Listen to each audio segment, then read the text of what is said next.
മറ്റൊരു വാർത്ത മാത്യു കുഴൽനാടന്റെ ഹർജി തള്ളി എന്നുള്ളതാണ്. മാസപ്പടി കേസുമായി ബന്ധപ്പെട്ട് അന്വേഷണം വേണം, മുഖ്യമന്ത്രിയുടെ മകൾ വീണ വിജയനെതിരെ അടക്കം അന്വേഷണം വേണം എന്ന് പറഞ്ഞ് തിരുവനന്തപുരം വിജിലൻസ് കോടതിയിൽ സമർപ്പിച്ച ഹർജി തള്ളി എന്ന വളരെ പ്രധാനപ്പെട്ട ഒരു വാർത്ത ഈ ഘട്ടത്തിൽ പുറത്തു വരുന്നുണ്ട്. മാത്യു കുഴൽനാടൻ MLA ആണ് ഈ ഹർജി സമർപ്പിച്ചത്.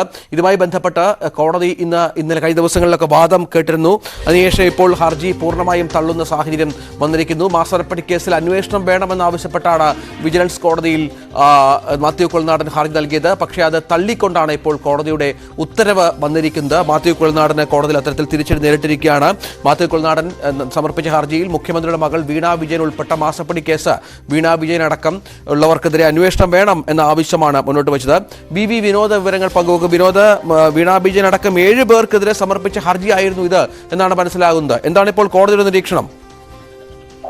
രഞ്ജിത്ത്, ഈ ഹർജി കോടതി തള്ളിയിരിക്കുന്നു. വിജിലൻസ് കോടതിയുടേതാണ് നടപടി. നേരത്തെ വിജിലൻസ് കോടതിയെ മാത്യു കുഴൽനാടൻ ഹർജി നൽകിയത് മുഖ്യമന്ത്രിക്കും അതോടൊപ്പം തന്നെ അദ്ദേഹത്തിന്റെ മകൾക്കും ഇതുമായി ബന്ധപ്പെട്ട ഉദ്യോഗസ്ഥർ അവരടക്കം കരിമണൽ കമ്പനിയുടെ ഉടമ ഉൾപ്പെടെയുള്ളവർക്കെതിരെ നടപടിയും അന്വേഷണവും ഇതാവശ്യപ്പെട്ടിട്ടുള്ള ഒരു ഹർജിയായിരുന്നു കോടതിയിൽ പോയത്. ഈ പല ഘട്ടങ്ങളിലായി ഇതിന്റെ വാദം നടന്നു. പക്ഷേ CMR-ലും അതോടൊപ്പം തന്നെ KMML-ഉം തമ്മിലുള്ള ബന്ധം എന്ത് എന്നതടക്കമുള്ള സുപ്രധാനമായ ചോദ്യങ്ങൾ വിജിലൻസ് കോടതിയുടെ ഭാഗത്തു നിന്ന് ഉണ്ടായിരുന്നു.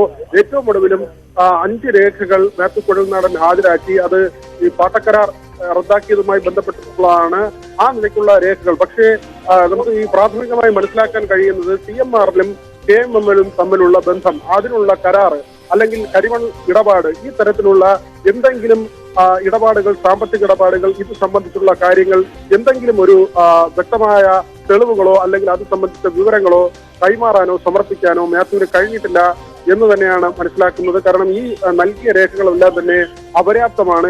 ഈ KMML-ഉം CMR-ലും തമ്മിലുള്ള ബന്ധം തെളിയിക്കുന്നതിന്. ഇത് തുടക്കം മുതൽ തന്നെ ഉയർന്ന ചോദ്യമാണ്. ഏത് തരത്തിലാണ് ഈ സ്വകാര്യ കമ്പനിയും പൊതുമേഖലാ സ്ഥാപനവും തമ്മിലുള്ള ഇടപാട്, എത്രമാത്രം കരിമണൽ നൽകി, എത്ര രൂപയുടെ സാമ്പത്തിക ഇടപാടുകളാണ് നടന്നിട്ടുള്ളത് തുടങ്ങിയ ഒട്ടനവധി ചോദ്യങ്ങൾ ഉണ്ടായിരുന്നു. പക്ഷേ അവിടെ എല്ലാം തന്നെ ഈ തരത്തിലുള്ള ബന്ധങ്ങൾ ആരോപിക്കുകയും പാട്ടക്കരാർ ലംഘനം ഉണ്ടായിട്ടും ഖനനം നടത്താനുള്ള അനുമതി, റവന്യൂ വകുപ്പിന്റെ രേഖകൾ മറികടന്ന് സർക്കാർ താല്പര്യപ്രകാരം അവിടെ ഖനനം നടന്നു, അത് CMR-ലിന് നേട്ടമുണ്ടാക്കി തുടങ്ങിയ വാദങ്ങൾ മാത്യു ഉന്നയിക്കുകയായിരുന്നു. പക്ഷെ ഇതെല്ലാം തന്നെ കോടതിക്ക് മുന്നിൽ തെളിവായി സമർപ്പിക്കാൻ കഴിഞ്ഞിട്ടില്ല. അതുകൊണ്ട് തന്നെയാണ് ഇപ്പോൾ ഈ ഹർജി തള്ളിക്കൊണ്ടുള്ള കോടതി നടപടി വന്നിരിക്കുന്നത്. നമുക്കറിയാം, ഇത് വിനോദ്, ഇതൊരു രാഷ്ട്രീയ വിവാദം കൂടിയാണ്. ഇത് കാരണം ഇതിൽ ഉൾപ്പെട്ടിരിക്കുന്നത് ചെറിയ ആളുകളല്ല, മുഖ്യമന്ത്രിയുടെ മകൾ അടക്കം ഉൾപ്പെട്ട ഒരു വളരെ പ്രധാനപ്പെട്ട കേസാണ്. അവിടെ രാഷ്ട്രീയമായും മാത്യു കുഴൽനാടൻ ഈ വിഷയം ഉപയോഗിച്ചിരുന്നു. ഇങ്ങനെ തെളിവുകളില്ല എന്ന് പറഞ്ഞ് വിജിലൻസ് കോടതി തള്ളുമ്പോൾ അത്തരമൊരു തിരിച്ചടി കൂടി മാത്യുവിന് നേരിടേണ്ടി വരുന്നുണ്ട്. തീർച്ചയായും വലിയ രാഷ്ട്രീയ മാനങ്ങളുള്ള ഒരു കേസ് തന്നെയാണ്. കരിമണൽ കമ്പനിയിൽ നിന്ന് 1,73,00,000 രൂപ മാസപ്പടി വാങ്ങി എന്ന ആരോപണം, അതിന് ആധാരമായത് CMR-ലുമായി വഴിവിട്ട് നടത്തിയ, KMML നടത്തിയ വഴിവിട്ടുള്ള ഇടപാടുകൾ, അതിന്റെ പ്രതിഫലമായി ഈ തരത്തിലുള്ള മാസപ്പടി വാങ്ങിയിരിക്കുന്നു. നൽകാത്ത സേവനത്തിന് ഈ മാസപ്പടി വാങ്ങി എന്നുള്ള മാത്യുവിന്റെ ആരോപണം വലിയ രാഷ്ട്രീയ വിവാദമായിരുന്നു. രാഷ്ട്രീയ കൊടുങ്കാറ്റ് തന്നെയാണ് ഉണ്ടാക്കിയത്. ഇതിനെ ചൊല്ലി മാത്യുവിന്റെ ഭൂമി, അതായത് ചിന്നക്കനാലിൽ മാത്യുവിനുള്ള റിസോർട്ടിന്മേൽ നടപടി വന്നതുപോലും ഇതിന്റെ പ്രതികാര നടപടിയായാണ് എന്ന നിലയ്ക്കുള്ള ആരോപണങ്ങളും പരാതികളും പിന്നീട് മാത്യുവിന്റെ ഭാഗത്തു നിന്നുണ്ടായി. ഏതായിരുന്നാലും ഇപ്പോൾ കോടതി മേൽനോട്ടത്തിൽ അന്വേഷണം വേണമെന്ന ആവശ്യം തള്ളിയിരിക്കുന്നു. നേരത്തെ മാത്യു എടുത്ത നിലപാട് വിജിലൻസ് സംഘം ഈ കേസ് അന്വേഷിക്കണമെന്നായിരുന്നു. പിന്നീട് വാദം നടക്കുന്നതിനിടയിൽ മാത്യു നിലപാട് മാറ്റുകയും കോടതി മേൽനോട്ടത്തിൽ വിചാരണ വേണം എന്ന ആവശ്യം അല്ലെങ്കിൽ അന്വേഷണം വേണമെന്ന ആവശ്യം ഉന്നയിക്കുകയുമായിരുന്നു. അത് തള്ളിക്കൊണ്ടുള്ള ഹർജിയാണ് ഇപ്പോൾ വന്നിരിക്കുന്നത്. മാത്യു കുഴൽനാടൻ തിരിച്ചടി. വിജിലൻസ് കോടതി മാത്യുവിന്റെ ഹർജി തള്ളിയ പശ്ചാത്തലമുണ്ടാകുന്നു. മുഖ്യമന്ത്രി പിണറായി വിജയന്റെ മകൾ വീണ വിജയൻ, മകൾ വീണ വിജയൻ എന്നിവർക്കെതിരെ സമർപ്പിച്ച ഹർജി, 7 പേർക്കെതിരെ സമർപ്പിച്ച ഹർജിയാണ് ഇപ്പോൾ തള്ളിയിരിക്കുന്നത്. വിനോദിനോട് ചേർത്ത് വായിക്കേണ്ടത്, കഴിഞ്ഞ ദിവസം മാത്യു അവകാശപ്പെട്ടതുപോലെ 4 പുതിയ രേഖകൾ കോടതിക്ക് മുന്നിൽ സമർപ്പിച്ചിട്ടുണ്ട്. അത് ശക്തമായ തെളിവുകളാണ് എന്ന അവകാശവാദം അടക്കം മാത്യു കുഴൽനാടൻ വാർത്താ സമ്മേളനത്തിലും മറ്റും നടത്തിയിരുന്നു. പക്ഷെ അതുപോലും പരിഗണിച്ചില്ല എന്നുള്ളത്. അത് ഈ പറഞ്ഞതുപോലെ ഈ മാസപ്പടി കേസുമായി ബന്ധപ്പെട്ടുള്ള മുന്നോട്ടുള്ള നിരവധി അന്വേഷണങ്ങൾ നടക്കുന്നുണ്ട്. ഇതിനടക്കം സ്വാധീനിക്കാൻ ഇടയുള്ള സംഭവമായി കൂടി മാറുന്നുണ്ടോ?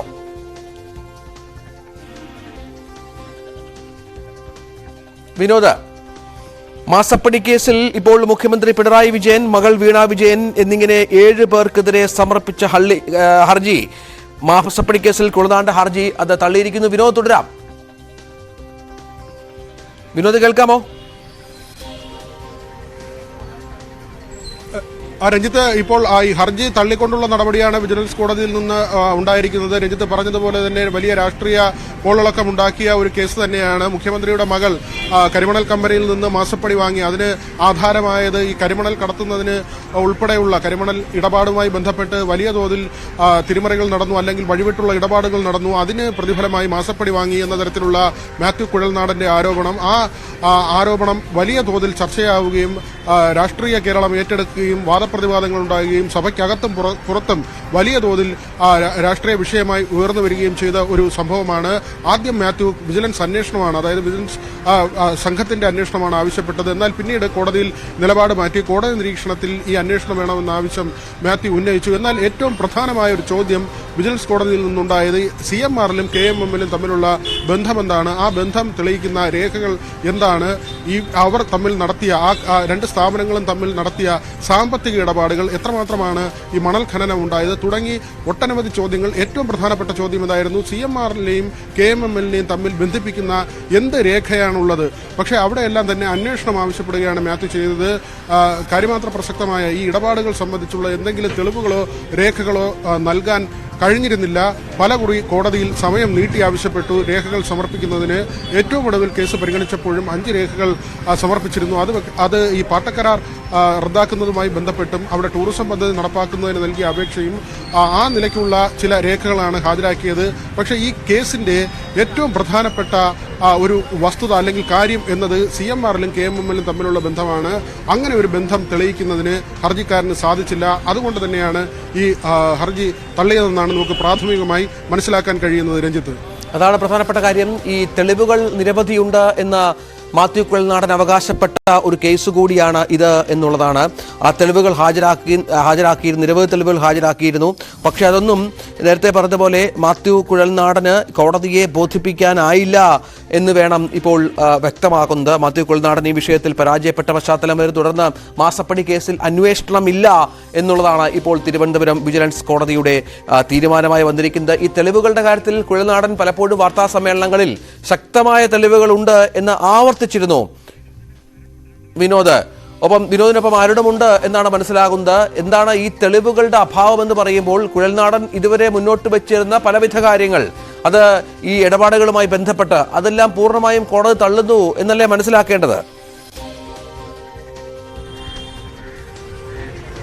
തീർച്ചയായും രഞ്ജിത്ത്, അങ്ങനെ തന്നെയാണ്. ഈ കേസ് പരിഗണിച്ച ഘട്ടങ്ങളിലെല്ലാം തന്നെ വിജിലൻസ് കോടതി പ്രധാനമായും ആരാഞ്ഞത് CMRലും KMMലും തമ്മിലുള്ള ബന്ധം എന്താണ്, ഇവർ തമ്മിലുള്ള കരാർ എന്താണ്, ഈ കരിമണൽ കടത്തുമായി അല്ലെങ്കിൽ ആ ഇടപാടുമായി ബന്ധപ്പെട്ട് ഏതെങ്കിലും തരത്തിലുള്ള കരാറുണ്ടോ, ഇവർക്കിടയിലെ സാമ്പത്തിക ഇടപാടുകൾ, ഈ കാര്യങ്ങളെല്ലാം തന്നെ ഈ രണ്ട് കമ്പനികളെ എങ്ങനെയാണ് കണക്ട് ചെയ്യുന്നത് എന്നതടക്കമുള്ള പ്രധാനപ്പെട്ട ചോദ്യങ്ങളാണ് കോടതിയുടെ ഭാഗത്ത് നിന്നുണ്ടായത്. എന്നാൽ ഈ പാട്ടക്കരാർ റദ്ദാക്കുന്നതുമായി ബന്ധപ്പെട്ട കാര്യവും അതോടൊപ്പം തന്നെ ടൂറിസം അപേക്ഷയും തുടങ്ങിയ ചില രേഖകളാണ് മാത്യു ഏറ്റവും ഒടുവിലായി 5 രേഖകൾ എന്ന നിലയ്ക്ക് സമർപ്പിച്ചത്. പക്ഷേ ഈ സുപ്രധാനമായ കാര്യം, ഈ രണ്ട് കമ്പനികളെ തമ്മിൽ ബന്ധിപ്പിക്കുന്നതിന് ആവശ്യമായ തെളിവുകൾ മാത്യുവിന് ആദ്യഘട്ടങ്ങളിൽ തന്നെ ഹാജരാക്കാൻ കഴിഞ്ഞിരുന്നില്ല. ഈ രേഖകൾ പരിശോധിച്ച ശേഷമായിരിക്കും ഒരുപക്ഷെ കോടതി ഇത്തരത്തിലൊരു തീരുമാനത്തിലേക്ക്, വിധിയിലേക്ക് പോയതെന്ന് കരുതുന്നു. കോടതി നിരീക്ഷണം എന്താണെന്നുള്ളത് ഇനിയും വ്യക്തമാകേണ്ടതുണ്ട്. അരുൺ, രാഷ്ട്രീയമായി തന്നെ വലിയ തോതിൽ ചർച്ചയായ ഒരു വിഷയമാണ്. മാത്രവുമല്ല, ചിന്നക്കനാലിൽ മാത്യു കുഴൽനാടന്റെ റിസോർട്ട്, ഈ റിസോർട്ടിനുമേൽ നടപടി വന്നപ്പോൾ പോലും ഉയർന്നു വന്നൊരു വാദം, മാത്യുവിന്റെ റിസോർട്ടിന്മേൽ ഇങ്ങനെ ഒരു നടപടി വന്നത് ഈ പരാതിയുമായി മുന്നോട്ട് പോകുന്നത് കൊണ്ടെന്നാണ്. ആ തരത്തിൽ വലിയ തോതിൽ രാഷ്ട്രീയമായി ചർച്ച ചെയ്യപ്പെട്ട ഒരു വിഷയമാണ്. ഏത് തരത്തിലാണ് ഇതിന്റെ ഒരു രാഷ്ട്രീയം ഇനി അരുൺ കാണുന്നത്? തീർച്ചയായിട്ടും സമീപകാലത്ത് CPMനെ മുഖ്യമന്ത്രി പിണറായി വിജയൻ ഏറ്റവും അധികം പ്രതിരോധത്തിലാക്കിയ ഒരു വിഷയമാണ് മാസപ്പടി ആരോപണം. മുഖ്യമന്ത്രിയുടെ മകളിലൂടെ മുഖ്യമന്ത്രിയെ സ്വാധീനിക്കാൻ ശ്രമിച്ചതിന്റെ തെളിവായാണ് പ്രതിപക്ഷം ഇതിനെ പ്രധാനമായും കണ്ടത്. മാത്യു കുഴൽനാടനാണ് ഈ വിഷയം ആദ്യം പുതിയ ശ്രദ്ധയിൽ കൊണ്ടുവരുന്നത്. പിന്നീട് തുടർച്ചയായി കുഴൽനാടൻ ഈ വിഷയത്തിൽ പ്രതികരണങ്ങളും തെളിവുകൾ പുറത്തുവിടുകയും ഒക്കെ ചെയ്തു. അതിനുശേഷം മാത്യു കുഴൽനാടൻ ഒരു വശത്തും എതിർവശത്ത് CPM അല്ലെങ്കിൽ സർക്കാർ ഒന്നടങ്കം എന്ന നിലയിൽ കാര്യങ്ങൾ മാറിയിരുന്നു. CPM-നെ പ്രതിരോധത്തിലാക്കാൻ മുഖ്യമന്ത്രിയിലേക്ക് അന്വേഷണം എത്തുന്ന തരത്തിലുള്ള നിഗമനമാണ് പലപ്പോഴും ഈ മാസപ്പടി കേസ് കൊണ്ടുവന്ന് കേന്ദ്ര ഏജൻസിയുടെ അന്വേഷണം ഇപ്പോഴും പുരോഗമിക്കുന്നുവെങ്കിൽ പോലും മാത്യു കുഴൽനാടൻ ആ കേസിൽ നടത്തിയ ഇടപെടലും അതുമായി ബന്ധപ്പെട്ട ചില വെളിപ്പെടുത്തലും ഒക്കെ വലിയ രാഷ്ട്രീയവാദമായിരുന്നു. അതിനുശേഷം വിനോദ് സൂചിപ്പിച്ച പോലെ മാത്യു കുഴൽനാടന്റെ ചിന്നക്കനാലിലെ റിസോർട്ടിനെതിരെയുള്ള അന്വേഷണം അവിടെ റവന്യൂ വകുപ്പിന്റെ പരിശോധനയില്ല. ഇതിന്റെ പ്രതികാര നടപടി എന്ന നിലയിൽ വ്യാഖ്യാനിക്കപ്പെട്ടു. നിയമസഭയ്ക്കകത്തും പുറത്തുമൊക്കെ വലിയ രാഷ്ട്രീയ പ്രതിവാദങ്ങൾ വാദപ്രതിവാദങ്ങൾ കോളിളക്കം ഉണ്ടാക്കിയ സംഭവം കൂടിയാണ് മാസപ്പടി വിവാദം. ഏതായാലും ഇതുകൊണ്ട് ഇവിടെ അവസാനിക്കുമെന്ന് കരുതുന്നെങ്കിലും തൽക്കാലത്തേക്ക് സർക്കാരിന് CPM-ന് മുഖ്യമന്ത്രിക്ക് വലിയ ആശ്വാസമായി മാറുന്ന വിധിയാണ് തിരുവനന്തപുരം വിജിലൻസ് കോടതിയിൽ നിന്നുണ്ടായിരിക്കുന്നത്. സ്വാഭാവികമായി മാത്യു കുഴൽനാടന്റെ ആരോപണങ്ങൾ ഈ ഘട്ടത്തിലെങ്കിലും ശരിയല്ല എന്ന് തെളിയിക്കുന്ന വിധിയാണ് ഉണ്ടായിരിക്കുന്നത്. അത് രാഷ്ട്രീയം വലിയൊരു നേട്ടമായി ഇടതുപക്ഷം പ്രത്യേകിച്ച് CPM ഉയർത്തിക്കാട്ടുമെന്ന് ഉറപ്പാണ്. മുഖ്യമന്ത്രിക്ക് വലിയ ആശ്വാസമാണ്, ഇതിന് മകൾക്ക് വലിയ ആശ്വാസമാണ്. അപ്പോഴും പൂർണ്ണമായും ഇതിൽ നിന്നവർ കുറ്റവിമുക്തരാണെന്ന് പറയാൻ കഴിയില്ല. കാരണം മേൽക്കോടതികളിലേക്ക് സ്വാഭാവികമായും മാത്യു കുഴൽനാടൻ അടക്കമുള്ള പോകാനിടയുണ്ട്. കേന്ദ്ര ഏജൻസിയുടെ അന്വേഷണ വിഷയത്തിൽ പുരോഗമിക്കുന്നത്. ഏതായാലും തൽക്കാലത്തേക്ക് സർക്കാരിന് CPM-ന് മുഖ്യമന്ത്രിക്ക് വലിയ ആശ്വാസം തന്നെയാണ്, രാഷ്ട്രീയമായി വലിയ ആശ്വാസം തന്നെയാണ് ഈ വിധി. വിനോദ്, നമുക്ക് അതിൽ രഞ്ജിത്ത് ചില രേഖകൾ ഏറ്റവും ഒടുവിലായി മാത്യു ഹാജരാക്കിയ രേഖകൾ, അതായത് ഈ കേസ് ഏറ്റവും ഒടുവിൽ പരിഗണിച്ചപ്പോൾ ഹാജരാക്കിയത് കേന്ദ്ര സർക്കാർ സ്വകാര്യ മൈനിംഗ് പാട്ടക്കരാർ റദ്ദാക്കണമെന്ന് നിർദ്ദേശിച്ച ഉത്തരവ്, KREML-ന് നൽകിയ പാട്ടക്കരാർ റദ്ദാക്കണമെന്ന മൈനിംഗ് ആൻഡ് ജിയോളജി ഡയറക്ടറുടെ ഉത്തരവ്, സ്വകാര്യ കമ്പനികൾക്ക് നൽകിയ പാട്ടക്കരാറുകൾ റദ്ദാക്കാൻ വ്യവസായ വകുപ്പ് പ്രിൻസിപ്പൽ സെക്രട്ടറിക്ക് മൈനിംഗ് ജിയോളജി ഡയറക്ടർ നൽകിയ കത്ത്, KREML മുഖ്യമന്ത്രിക്ക് നൽകിയ അപേക്ഷ, ഭൂമിയിൽ ടൂറിസം പദ്ധതി നടപ്പിലാക്കാൻ അനുമതി നൽകണമെന്നാവശ്യപ്പെട്ട് കമ്പനി നൽകിയ അപേക്ഷ എന്നീ രേഖകളാണ് ഏറ്റവും ഒടുവിൽ മാത്യു ഹാജരാക്കിയത്. പക്ഷേ ഈ രേഖകളെല്ലാം ഹാജരാക്കുമ്പോഴും CMR-ലും KMM-ലും തമ്മിലുള്ള ബന്ധം അത് എന്ത് എന്നത് സംബന്ധിച്ചുള്ള ചോദ്യം അവശേഷിക്കുകയായിരുന്നു. കേസ് പരിഗണിച്ച ഘട്ടത്തിലെല്ലാം തന്നെ കോടതി ഈ ഒരു ആവശ്യമാണ് ഉന്നയിച്ചത്. ഇതിന് അനുബന്ധമായ രേഖകൾ, തെളിവുകൾ എന്താണ് ഹർജിക്കാരന്റെ പക്കലുള്ളത് എന്ന ചോദ്യമാണ് കോടതിയുടെ ഭാഗത്തു നിന്ന് ഉണ്ടായത്. ഏതായിരുന്നാലും അതിന് പര്യാപ്തമായ രേഖകൾ മാത്യുവിന് ഹാജരാക്കാൻ കഴിഞ്ഞില്ല എന്ന് തന്നെ കരുതണം. രഞ്ജിത്ത്, അതാണ് ഈ കോടതിയിൽ കൂടുതൽ പുതിയ രേഖകൾ ഹാജരാക്കി, 4ഓളം രേഖകൾ പുതുതായി ഹാജരാക്കി എന്ന് ഇന്നലെ പറഞ്ഞിരുന്നു. നമുക്കറിയാം ഇതൊരു വലിയ രാഷ്ട്രീയ വിവാദം കൂടിയാണ്. രാഷ്ട്രീയമായി UDF ഒരുപാട് ഉപയോഗിച്ച സംഭവം കൂടിയാണ് മാസപ്പടി കേസ്. പക്ഷേ വിജിലൻസ് കോടതിക്ക് മുന്നിൽ ഈ വിഷയങ്ങൾക്കൊന്നും തെളിവില്ല എന്നും അന്വേഷണം വേണ്ട എന്നും കോടതി തീരുമാനിച്ച പശ്ചാത്തലമുണ്ട്. അത് ആ തരത്തിൽ സർക്കാരിന്റെ ഭാഗത്തു നിന്നോ അല്ലെങ്കിൽ വിജിലൻസിന്റെ ഭാഗത്തു നിന്നോ പോലീസിന്റെ ഭാഗത്തു നിന്നോ ഇതുമായി ബന്ധപ്പെട്ട ഒരു അന്വേഷണം ഉണ്ടാകില്ല എന്ന് വ്യക്തമാകുന്നു. പക്ഷേ അപ്പോഴും വിനോദ്, SFIOയുടെ അന്വേഷണം ഇതുമായി ബന്ധപ്പെട്ട് പുരോഗമിക്കുന്നുണ്ട്. നമുക്കറിയാം CMR-അടക്കമുള്ള ഉദ്യോഗസ്ഥരെ ചോദ്യം ചെയ്തിട്ടുണ്ട്. മുഖ്യമന്ത്രിയുടെ മകളെ ഇതിനകം മൊഴിയെടുത്തു എന്നുള്ള വിവരങ്ങളുമൊക്കെ പുറത്തു വരുന്നുണ്ട്. വിജിലൻസ് കോടതിയുടെ ഭാഗത്തു നിന്ന് ഇത്തരമൊരു നീക്കം ഉണ്ടായാൽ പോലും ഇതിന്റെ അർത്ഥത്തിൽ മറ്റു ചില അർത്ഥങ്ങളിൽ ഇതുമായി ബന്ധപ്പെട്ട അന്വേഷണങ്ങൾ മറ്റു തലങ്ങളിൽ തുടരുന്നുണ്ട്.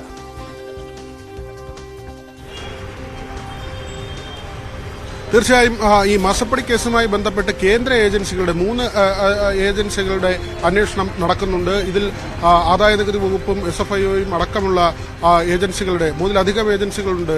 കമ്പനീസ് ഓഫ് രജിസ്ട്രാറിന്റെ റിപ്പോർട്ട് ആദ്യത്തേതുണ്ട്. അതിനെ തുടർന്ന് ആദായ വകുപ്പിന്റെ അന്വേഷണം, EDയുടെ അന്വേഷണം, ഈ നിലയ്ക്കെല്ലാം തന്നെ വിവിധ കേന്ദ്ര ഏജൻസികളുടെ അന്വേഷണം നിലനിൽക്കുന്ന ഒരു സാഹചര്യമുണ്ട്. അതുകൊണ്ട് തന്നെ ഒരു കേന്ദ്ര ഏജൻസി അന്വേഷിക്കുമ്പോൾ മറ്റൊരു അന്വേഷണം പാടില്ല എന്ന നിലയ്ക്കൊക്കെയും ചില വാദങ്ങൾ ഉയർന്നെങ്കിലും അതെല്ലാം തന്നെ കോടതികളിൽ തള്ളിപ്പോവുകയും ഈ അന്വേഷണങ്ങളെല്ലാം തന്നെ കോടതികൾ ശരിവെക്കുകയും അതിന്റെ അടിസ്ഥാനത്തിൽ കേന്ദ്ര ഏജൻസികളുടെ അന്വേഷണം മുന്നോട്ട് പോകുന്നുണ്ട്. അതേസമയം വിജിലൻസ് കോടതിയെ മാത്യു കുഴൽനാടൻ സമീപിച്ചു. അവിടെ പ്രധാനമായും കോടതി ചോദിച്ചത് KMR-ലും CMR-ലും KMM-ലും തമ്മിലുള്ള ബന്ധമാണ്. അത് സാധൂകരിക്കുന്നതിനാവശ്യമായ തെളിവുകൾ, പല രേഖകൾ ഏറ്റവും ഒടുവിൽ കോടതി കേസ് പരിഗണിച്ചപ്പോഴും 5-ലധികം രേഖകൾ മാത്യു കുഴൽനാടൻ കോടതിയിൽ ഹാജരാക്കി. എന്നാൽ ഇതൊന്നും തന്നെ പര്യാപ്തമായി കോടതി കാണുന്നില്ല. അതിന്റെ അടിസ്ഥാനത്തിൽ തന്നെയാണ് ഇപ്പോൾ ഇങ്ങനെ ഒരു വിധി വന്നിരിക്കുന്നത്. രഞ്ജിത്ത്, അതാണ് പ്രധാനപ്പെട്ട കാര്യം. MV ജയരാജൻ ഇപ്പോൾ ടെലിഫോൺ ലൈനുണ്ട്. ശ്രീ MV ജയരാജൻ, മാസപ്പടി കേസിൽ അന്വേഷണം വേണ്ട എന്ന് പറഞ്ഞിരിക്കുകയാണ്, അത്തരത്തിൽ തീരുമാനമെടുത്തിരിക്കുകയാണ് കോടതി. എന്താണ് പ്രതികരണം? മാത്യു കുഴൽനാടൻ ഉന്നയിച്ച അല്ലെങ്കിൽ മുന്നിൽ വെച്ച തെളിവുകളെല്ലാം കോടതി പൂർണ്ണമായും തള്ളിയിരിക്കുന്നു. മാത്യു കുഴൽനാടൻ എന്ന കോട വായിൽ തോന്നിയത് പാട്ടാക്കി മാറ്റുന്ന ആളാണ്. യഥാർത്ഥത്തിൽ ഒരു തെളിവും ഉണ്ടായിരുന്നില്ല. അദ്ദേഹം വാർത്താ സമ്മേളനത്തിൽ പറയുന്ന കാര്യങ്ങൾ ചില മാധ്യമങ്ങളിൽ വരികയും ആ മാധ്യമ റിപ്പോർട്ടുകളെല്ലാം തെളിവെന്ന രീതിയിൽ കോടതിയിലും വിജിലൻസ് അധികൃതർക്കും സമർപ്പിക്കുകയും ചെയ്തുകൊണ്ടാണ് തെളിവാണെന്ന് വ്യാഖ്യാനിക്കുന്നത്. ഒരു 4 തവണ വിജിലൻസ് കോടതി തെളിവുണ്ടോ ഹാജരാക്കാനെന്ന് ഇദ്ദേഹത്തോട് ചോദിച്ചിരുന്നു. അപ്പോഴെല്ലാം തെളിവുകൾ പിന്നീട് ഹാജരാക്കാമെന്ന് പറയുന്നതല്ലാതെ ഹാജരാക്കാറുണ്ടായിരുന്നില്ല. ഇദ്ദേഹത്തിന്റെ ഒരു പ്രത്യേകത, നിയമസഭയിൽ യാതൊരു വസ്തുതയുമില്ലാതെ ആരോപണങ്ങൾ ഉന്നയിക്കും. അത് മുഖ്യമന്ത്രിക്കും കുടുംബത്തിനും എതിരായിട്ടാണെങ്കിലും അദ്ദേഹത്തിന്റെ ആരോപണങ്ങൾക്ക് ശക്തി കൂടും. അന്ന് തന്നെ വാർത്താ സമ്മേളനം നടത്തും. നിയമസഭയില് ചട്ടപ്രകാരം എഴുതി കൊടുത്ത് ആരോപണം ഉന്നയിക്കാമെന്ന ഒരു വ്യവസ്ഥയുണ്ട്. പക്ഷെ ആ വ്യവസ്ഥയിൽ വസ്തുതകളും രേഖകളുടെയും പിൻബലത്തോടുകൂടി ആയിരിക്കണം എന്ന് കൃത്യമായി തന്നെ ചട്ടത്തിലുണ്ട്. അതൊന്നും ഇല്ലാതെ അദ്ദേഹം നടത്തുന്ന പ്രസംഗത്തിൽ ആരോപണങ്ങളായി വരുന്നു. അതുകൊണ്ടാണ് ഞാൻ പറഞ്ഞത്, വായിൽ തോന്നിയത് കോതക്ക് പാട്ട് എന്നതിന് ഏറ്റവും നല്ലൊരു ഉദാഹരണമാണ് ശ്രീ മാത്യു കുഴൽനാടൻ. ഇനി അദ്ദേഹം എന്ത് പറയും? മാസപ്പടി എന്നത് തന്നെ അന്ന് തട്ടിപ്പായിരുന്നു.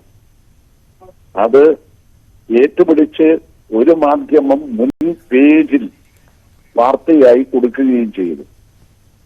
കെട്ടിച്ചമച്ചത് മാത്രമല്ല, വ്യാജ വാർത്തകൾ മുഖ്യമന്ത്രിക്കെതിരായി കൊണ്ടുവരുന്നതിൽ ഗവേഷണം നടത്തുന്ന ഒരു കൂട്ടരാണ് ഇക്കൂട്ടരെന്ന് വ്യക്തമാണ്.